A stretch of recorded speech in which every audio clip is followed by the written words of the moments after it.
Hey Chemistry, this is Mrs. KJ going over the Unit 7 lab worksheet, and it's divided into different sections. So let's go ahead and start with section 1.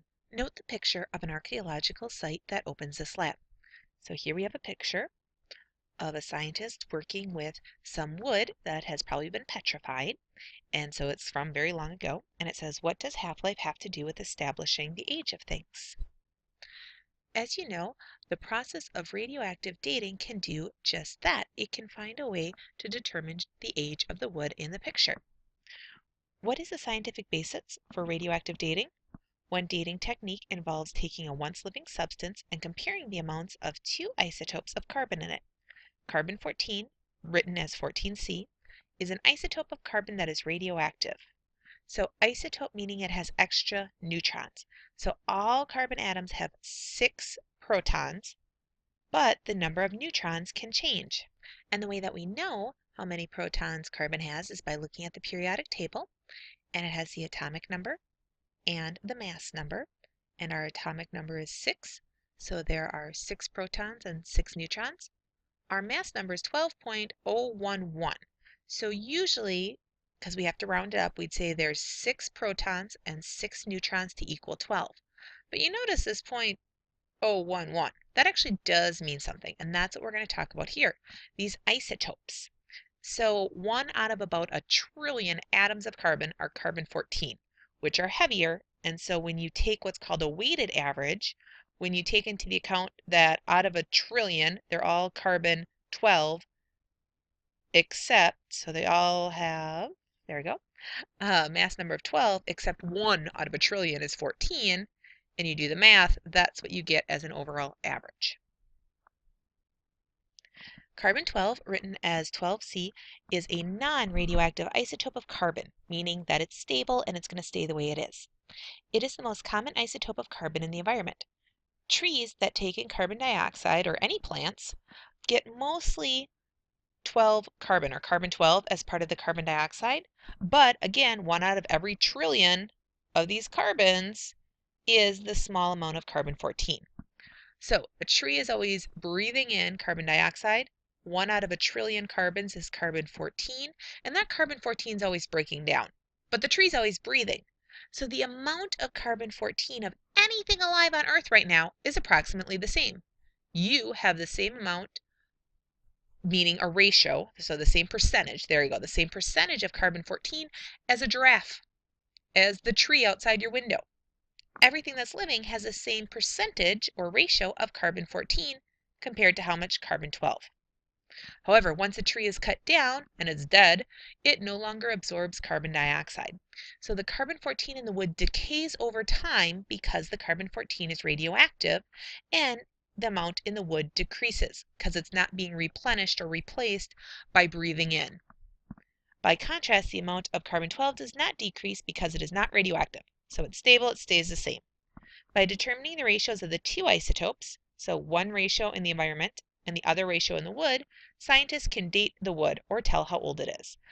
Now that being said, we can't tell if it died 5 minutes ago, or even last year, or even in the 1900s. Something has to be about 200 years old or older in order to see a big enough difference in the decay in the amount of carbon-14 in order to actually be able to date it.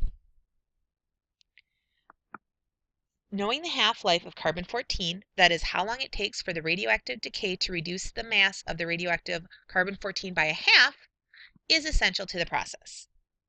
So carbon-14 means the blank number is 14. So overall, when we look at carbon, the atomic number is 6. This never changes. The mass number, or how heavy it is 12.011. However, now that we're looking at carbon-14, the specific isotope, what number is 14? And this means there are blank protons and blank neutrons in the atom. So it's going to be the mass number. And how many, oops, there you go. There are blank protons. So how many protons are there in carbon? There is always 6. And so if my carbon weighs 14, and 6 of that 14 are the protons, then how many neutrons would we have? Our total neutrons would be the leftover mass, which is 8. All right, I'm not sure why my document's being so funny here. There we go.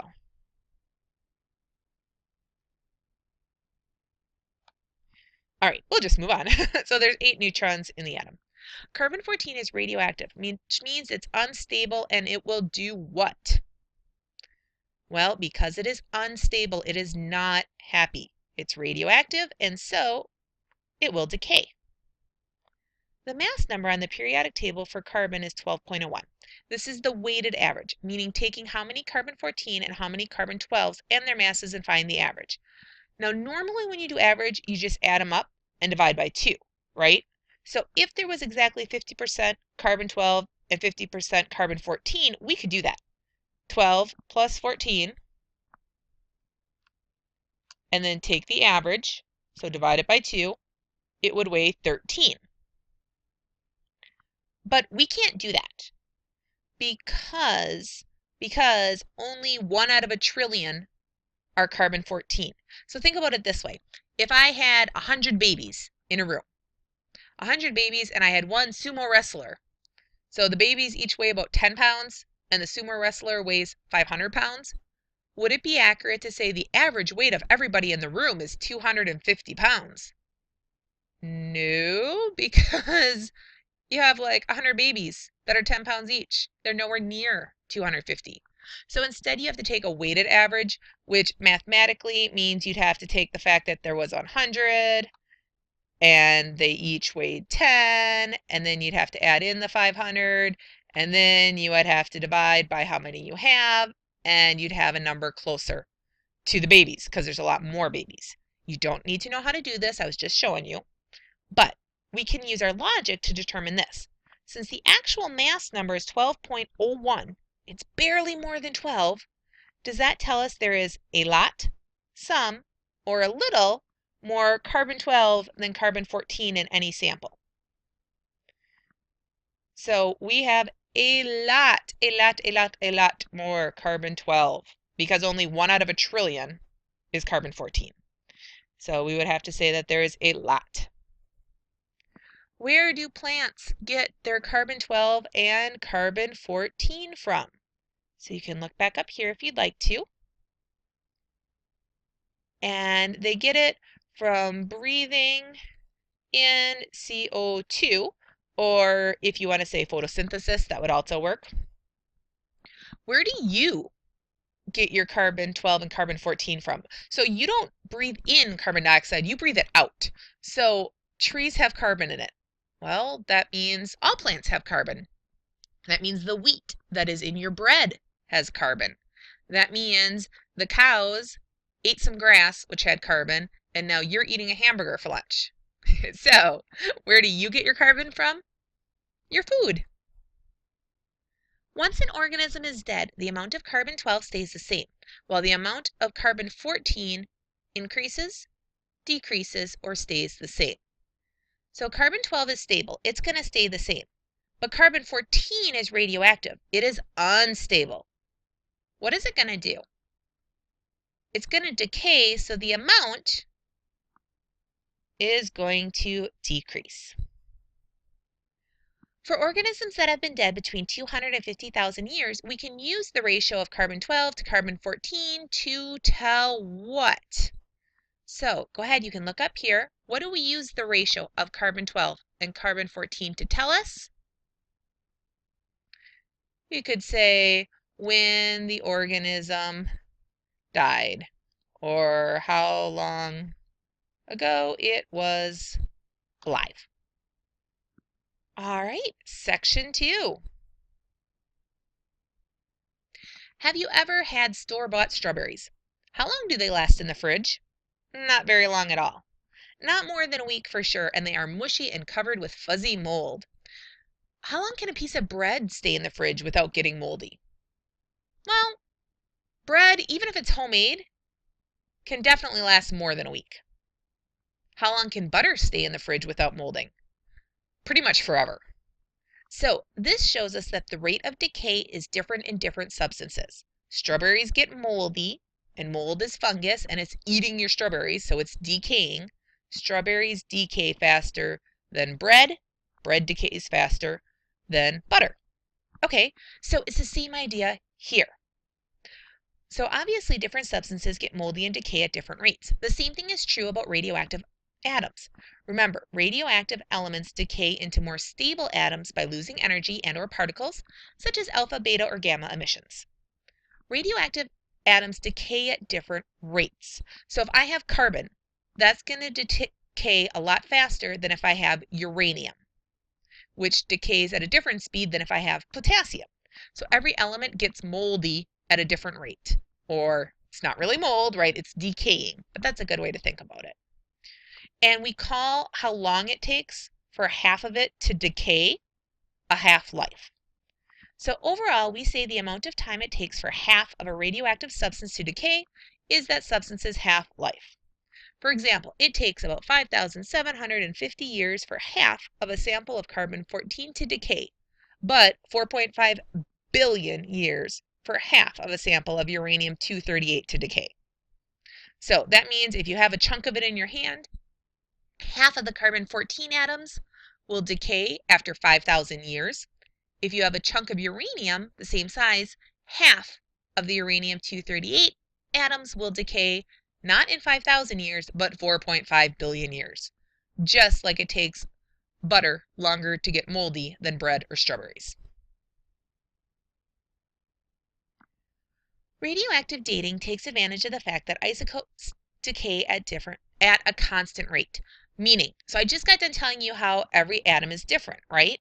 Well, every element is different. Every atom of carbon-14 decays at the same rate of 5,750 years. Every atom of uranium-238 decays at the same rate of 4.5 billion years. In nature, there is a fixed proportion of radioactive carbon-14 to stable carbon-12. Plants take in carbon dioxide daily at the same percentage or ratio of carbon-14 to carbon-12. However, when an organism dies, it stops taking in carbon dioxide. Because why? Well, it stopped breathing, so it's not getting any more in. So it was constantly losing some carbon-14, but now, and it was always gaining some to replenish it or replace it to keep your ratio the same, but now that it can't get any more, the overall amount is going to go down. It's going to decay. The carbon-14 within the organism decays to nitrogen, so it turns into a different element because nitrogen is stable, and it takes a half-life of 5,750 years. Therefore, over thousands of years, the carbon-14 carbon-12 ratio in the remains of an organism becomes less than the ratio in the natural surroundings. So, like I said, everything alive has the same percentage of carbon-14. After something dies, that percentage gets less and less and less. By calculating how much carbon-14 remains and knowing the half-life of carbon-14, one can calculate the amount of time that has passed since the death of the organism. For example, if the carbon-14 carbon-12 ratio of a fossil is 25% of the natural ratio, then 11,500 years have passed since that organism died. Carbon-14 dating is just one example. Radiometric dating, also called radioactive dating, uses various isotopes. So we don't just use carbon for this, we can use potassium, uranium, because they have different half-lives to date samples over millions of years old. Because the carbon's all gone. The carbon, well, it's not all gone. The percentage is so tiny after about 60,000 years that it's basically useless. So if you have something like the dinosaurs or rocks, then we use other elements that have longer half-lives. Not all isotopes are useful for radioactive dating. Some have too short of a half-life, like they only take a couple minutes to break down in half. And some have too long a half-life. The isotope used depends on the approximate age of the material. So this leaf, when it was live, has the same percentage of carbon-14 as everything else, but once it's dead, it starts to lose it. All right, so my time is going to run out, but I would like you to read these paragraphs on your own, and then we'll start the next video.